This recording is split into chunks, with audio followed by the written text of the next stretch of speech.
రామాపురం అనే ఊరిలో గోదావరి నది ఒడ్డున ఉన్న మర్రి చెట్టుపై ఒక పావురం నివసిస్తుంది. ఆ చెట్టు కింద ఉంటున్న చీమలతో దానికి మంచి స్నేహం కుదిరింది.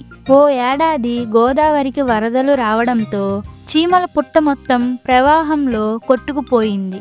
ఆహారం తేవడానికి వెళ్ళి అప్పుడే ఇంటికి వచ్చిన తల్లి చీమ నీటిలో కొట్టుకుపోతున్న పిల్లలను చూసి గుండె పగిలేలా ఏడ్చింది.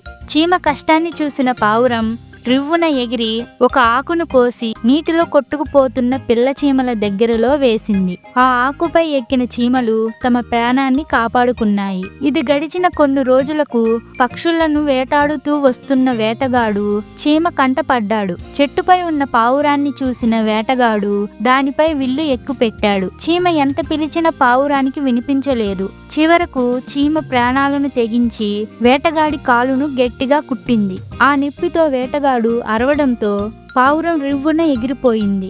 వేటగాడు చీమను నలిపి చంపేశాడు. దీనిని గమనించిన పావురం తన కోసం ప్రాణం విడిచిన ప్రాణమిత్రుడైన చీమకు కృతజ్ఞత చెప్పుకొని ఆ చీమ పిల్లలను తానే ఆహారం అందించి పెద్ద చేసింది. పావురం చీమలు కలిసి ఆనందంగా గడిపేవి. ఈ కథలో నీతి: మనం చేసిన సాయం ఊరికే పోదు. ఇలాంటి స్టోరీస్ మీకు ఇంకా కావాలంటే ఇప్పుడే వీడియోకి లైక్ చేసి ఛానల్ని సబ్స్క్రైబ్ చేసుకొని బెల్ ఐకాన్ని ఆల్లో పెట్టుకోండి.